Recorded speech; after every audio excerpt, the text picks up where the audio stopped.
already know the incidence of ICAS in the setting of large vessel occlusion is in Caucasian population around 5% of incidence, and is higher in Asian population, almost 15% in anterior circulation, and could be higher in posterior circulation, up to 35%.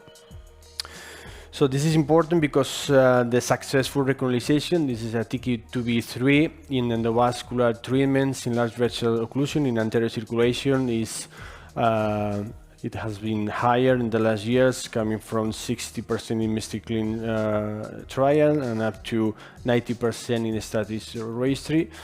Maybe the lack of recanalization, the non-recanalization patients could be an underlying intracranial stenosis to justify this difference in the numbers and not to achieve complete recanalization. So in the last years, we have a lot of studies regarding the histopathology study of the thrombus that we can achieve to remove from the vessel. This is important to know it because in ICAS, the thrombus composition is different from the thrombus that are coming from the heart. The platelet content is almost 50% compared with 21% in this study compared with thrombus, cardioembolic thrombus. So this is the question. This is different. The clot that is coming from the heart, the clot that is generated into the brain arteries. In terms of first pass effect, there are no difference if the patient has a cardioembolic stroke or a ICAS stroke. So we in this series with almost 2,000 patients in the analysis, we can find that there are no differences in terms of first pass effect. But we can expect, and we already know some predictors of the presence of ICAS or non-ICAS before starting the treatment. This is in a previous presentation has been shown that the hyperdense of MCA is related to the presence of non-ICAS occlusion. And this study confirms this data. The hyperdense middle cerebral artery sign is related to the presence of cardioembolic source of a stroke. We have a lot about several factors to help us to distinguish the ICAS occlusion between the ICAS non-ICAS occlusion. Several clinical factors such as the younger patients, the male gender, also some imaging criteria that are different between both etiologies, especially collaterals, and also some findings that we can observe in the angiographic run. So one of them is the dimer, and this is a value that we can find different in both etiologies. This study with 74 patients included. They study several factors that could predict the presence of an ICAS in patients with large vessel occlusion. And the authors concluded that the low D-dimer was associated independent with the presence of an ICAS lesion, and also they identified the collaterals as a independent predictor of presence of ICAS lesion. Also, the neutrophil count. This is important to remind that the ratio between neutrophil and lymphocyte could be of interest in this pathology because, like in this study, the presence, the higher number of neutrophil count is related with the presence of an ICAS, and also is related with the presence of poor outcome.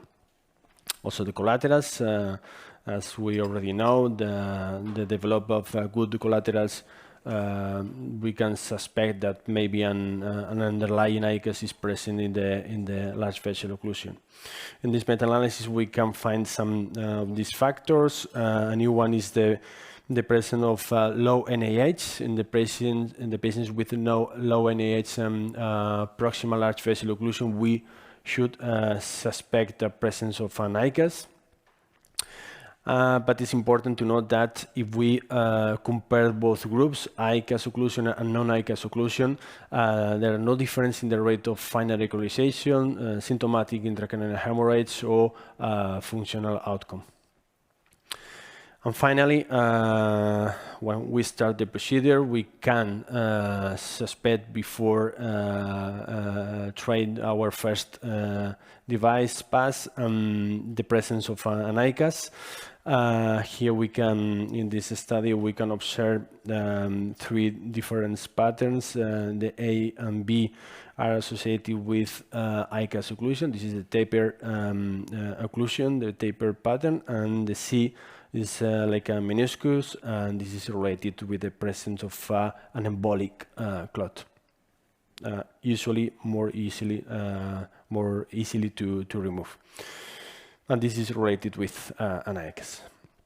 So I will show you a case with large vessel occlusion. This is a man. He's 53 years old. High blood pressure and a smoker as vascular risk factors. It was a wake-up stroke, a low NaH of 7, and good aspects of 8 in the CT. Here we can observe the presence of an occlusion in the left MCA. Sorry, I don't know if I am able to.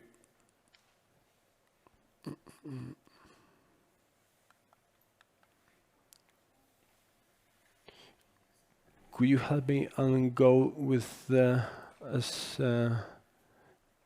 run? No, in the previous slide. No. The next one? No. Next one. Here, with the mouse, you can go to the play. Okay, thank you. This is the first run.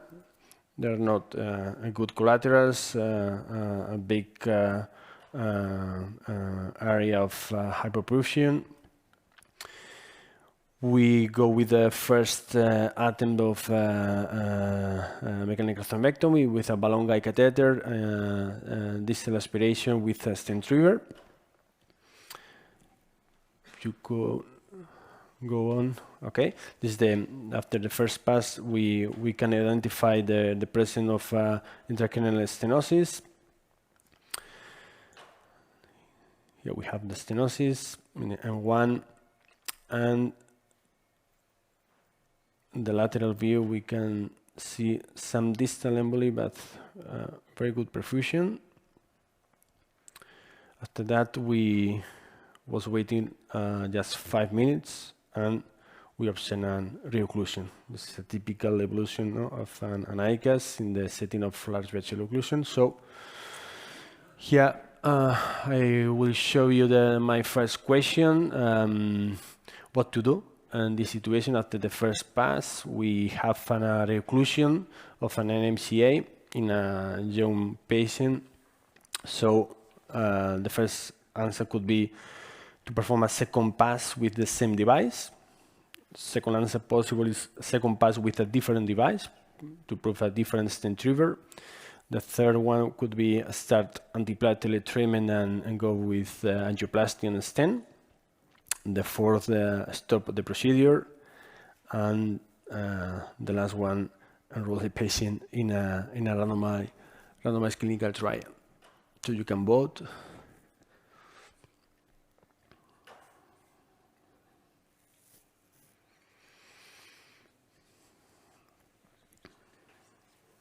Okay, so most of you will go with the second pass of the same device, okay? And second option is start antiplatelet. Okay, nobody about the stop the procedure. We agree. We can go with the next slide, please. Thank you. So the answer that I have myself is just to keep in mind, to remind that if we stop the procedure, we have 20% of recurrence at the first year, and also with a final TK0, we have low possibilities to give the patient an independence functional outcome at 3 months, and also the mortality is 1/3. So compared with the patients with a TK3. Okay, so we decided to not to try a second pass-through device. We start with tirofiban endovenous, wait for 50 minutes, okay, wait for the action of the drug, and we go with the stent that we had in that moment, the neuroform stent and angioplasty with gateway. This is the run after deploying the stent with a good perfusion and the presence of stenosis. 5 minutes post-angioplasty. This is the picture. We wait also 20 minutes post-angioplasty just to be sure, to confirm that the vessel remains open. Okay, and the perfusion was good. So we finish the TP. Yeah, tirofiban. Yeah. Just one antiplatelet treatment. Okay, so this is the follow-up of the patient. The patient came to our institution with an EH of 7. So at 24 hours, he improved. An EH of 5. The stent remained PTC open. This is the CT.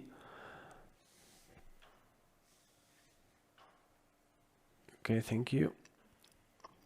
At 24 hours, this is not a large infarct, and this is not bleeding. This is a contrast. So the follow-up at 6 months was very good. The patient remained with a modified ranking scale of 2 and with an EH of 3, just with mild aphasia. The patient was under dual antiplatelet treatment, aspirin and clopidogrel, and also statins. He was an active smoker, and at 6 months the stent was occluded, okay, with no new symptoms, no new stroke or TIA, but the stent was occluded. We can compare the images in this slide. On the left, the 6 months follow-up, and the right, the baseline angio after the first pass of stent trigger. So the stenosis is not the same. We compare both CT angios. We can observe the stent occlusion, but also progression of the stenosis, because the stenosis is not in the same location. This was the evolution, the follow-up of our patient. So, as the patient was good, with no new symptoms and recovery with the first stroke, we decided to now recanalize the MCA. Okay. So this is the case 2. Also a male, a young patient with an age of 10 and M1 left occlusion, and the patient received ferroanalytics. This is the first angiography. We can see not a good occlusion. We suspect an ICAS in the first run with no collaterals. This is the angiography after the first pass. We can observe here a high-grade stenosis with dramatic lateral view. So after the first pass of device, we decided to go with aspirin and tirofiban. Wait also 15 minutes, angioplasty with gateway, and deploy the stent neuroform. This is the picture of the angioplasty and the stent post-angioplasty after deploying the stent. This is the final angiography after waiting 15 minutes with good perfusion and very low stenosis. This is the follow-up at 24 hours. The CT scan, it was any presence of bleeding or contrast stabilization or large infarction.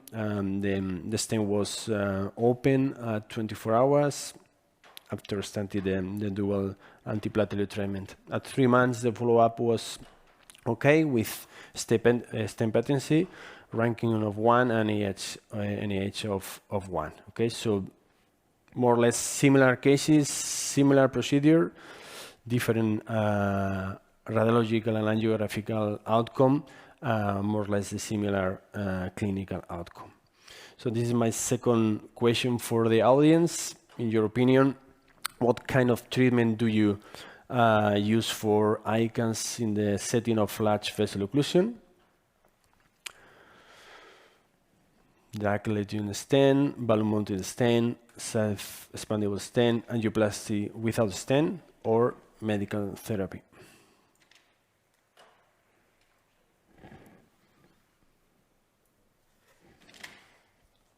Okay, so most of the audience vote as a first option self-expandable stent, and the second maybe the balloon-mounted stent. Okay. Just keep in mind this this pool for the last slide. Okay, we can go on. Thank you. So we are paying 10 years later, as many of you present in your presentation, information about samplings and some other clinical trials. Just to remind, medical treatment was superior to angioplasty in stroke at 30 days, stroke at 1 year, symptomatic intracranial hemorrhages, and ipsilateral ischemic stroke. But the last years, different papers have been published in the sense that to keep the vessel open at 24 hours is the very good predictor of a good outcome, like in this paper from the group of Rebascat in Catalonia. So the message, I think everybody agree that we should keep the vessel open. The best way to keep the vessel open is remain unclear. There are several papers trying to give the best answer to how to keep the vessel open in the setting of ICAS. This is a paper with a very good regularization numbers in a group that use a neuroform for ICAS. As Dr. Sikoyos present, the international guidelines give us some information. Here we have the recommendation regarding the use of stent angioplasty just in cases that the mechanical thrombectomy was not able to open the vessel. Okay, just there's not any no clinical trials in this context, but they recommend if after 3 passes of device the artery is not open, we can go with the angioplasty and stent. The American guidelines give some points that it's important, because if we consider to treat the patient with angioplasty and stent, we should give some antiplatelets. This is not very easy to do, because most of patients will receive fibrinolytics, okay, and this is a new recommendation that endovenous aspirin should be not administered in the first 90 minutes after the start of endovenous alteplase. Okay, so this is a contraindication to use aspirin. Also, in these guidelines, we can see that apthysumab should not be administered currently with endovenous alteplase, and there are not enough information to answer the question about the GP2B3A inhibitors. So there are a lot of drugs. I want to show you some information regarding tirofiban, that is the drug, the GP2B3A inhibitor that we use in our clinical practice. Tirofiban is antiplatelet that works after 15 minutes of bolus start. We can recover the platelet activity after 8 hours of drug cessation, and there are a lot of papers that try to answer the question that which is the best antiplatelet to give in this context. Here we can observe that the group of the patients that received tirofiban in the context of ICAS was the group of patients with better outcomes and with the vessel open at 24 hours. So in this meta-analysis we can find some important information. The authors conclude that apthysumab can increase the risk of symptomatic intracranial hemorrhage compared with tirofiban and eptifibatide, that both of them can be considered safe in low doses. Okay. More information regarding tirofiban in the context of ICAS and large vessel occlusion, with good evolution of the patients and good follow-up in the CT at 24 hours. In this context, to give our patients with ICAS and large vessel occlusion to make angioplasty with a stent and to give this kind of drugs can remain the best option to achieve the functional independence at 3 months.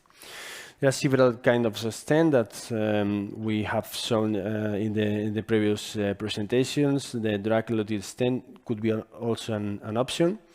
This is a paper, recent paper with, it was a randomized clinical trial that tried to compare the bare metal stent versus the drug-eluting stent with 263 patients included. The authors conclude that the drug-eluting stent showed inferior in-stent restenosis compared with the bare metal stent, and also with a lower ischemic stroke recurrence. Here we have the Onyx stent, and this is also a drug-eluting stent. In this paper, they compare the wingspan stent with Onyx stent, and they show no statistical difference in the primary outcome, that was the stroke in the first 72 hours after the procedure. Well, we can observe some difference. Maybe this is a problem regarding the sample size, but they demonstrated that the patients treated with Onyx stent presented lower symptomatic in-stent restenosis. In the setting of large vessel occlusion, there are no randomized clinical trial. There are 3 or 4 ongoing, but with no final data. Here we have some retrospective studies. In this study, we can observe that the group of the patients with ICAS that were treated with angioplasty and stent achieve the functional independence at 3 months more likely than patients without angioplasty. Okay. This the previous paper was data coming from Asian population, but we have also some retrospective analysis from a STAR registry. With more than 3,000 patients, they reported 6% of rescue therapy, with high number of patients and longer procedural time in the rescue stent group, but with no difference in terms of clinical outcome or symptomatic intracranial hemorrhage compared with the group of the patients with no rescue therapy. So the intracranial hemorrhage in this context is also a concern for us. especially in those patients with endovenous fibrolytics. Here in the Angel ACT registry, we can show that in more than 1,000 patients, including in the registry, they reported 12% of parenchymal hemorrhages, symptomatic and asymptomatic intracranial hemorrhages, and the results comparing both groups, and they conclude that the patients with ICAD, patients treated with angioplasty, and patients treated with GP2B3A inhibitors had lower rates of parenchymal hemorrhages. So these are the conclusions of the authors. The factors positively associated with parenchymal hemorrhage was the low admission aspects, the low serum glucose, and the ratio of neutrophil lymphocyte, and ICAD and intracranial angioplasty were negatively associated with parenchymal hemorrhage. But what do we do? And this is important. This is a very recent paper. This is a survey coming from US and Canada with 360 practicing neurointerventionalists. What they do and the setting of ICAD and large vessel occlusion. So the answer is quite surprised, because almost 78% of neurointerventionalists prefer the medical therapy when they find ICAD in the setting of large vessel occlusion, and just 9% of them prefer angioplasty and stent. And the antiplatelet that was preferred by neurointerventionalists was the GP2B3A in almost 60% of them. Okay, this is my last slide. I highly recommend the lecture of this paper. This is a very good resume of how to try to treat patients with ICAD in the context of large vessel occlusion. The authors recommend that patients that have been received TPA could be more likely to be treated with medical therapy and try to avoid intracranial stent. And they recommend also that patients with reclusion tendency in the mechanical thrombectomy with poor collaterals, they recommend the rescue stent. And they also give some recommendations between the use of balloon-mounted stent and self-expanding stent. They recommend the use of balloon-mounted stent with favorable anatomies, short stenosis, and with the landing zone without mismatch between both zones. So this is my conclusions. ICAD is present in up to 10%, at least 10% of large vessel occlusion stroke in Caucasian population. Most of the studies that we have are coming from Asian population. We have to take into account and to read the results, especially in this population. The suspect ICAD, we had to suspect ICAD in patients with good collaterals, high DMRD, and higher neutrophil count, and also in tapered occlusions. The patient profile usually will be a male smoker, young patient with high blood pressure, non-arterial fibrillation, dyslipidemia, low age, and low NAH. It's important to remark the potential benefit of drug-eluted stent and balloon-mounted stent in some selected patients. I recommend tirofiban as antiplatelet treatment in a suite, and also wait for the action of the drug at least 15 minutes. The balance between ischemic and hemorrhagic complication, this is the most important thing in the context of mechanical thrombectomy. To start early dual antiplatelet treatment statin as soon as possible is mandatory. But again, no, we need some randomized clinical trials to be able to answer the question if it's necessary to treat the patients with a stent, with antiplatelet, how to do it. So thanks for your attention.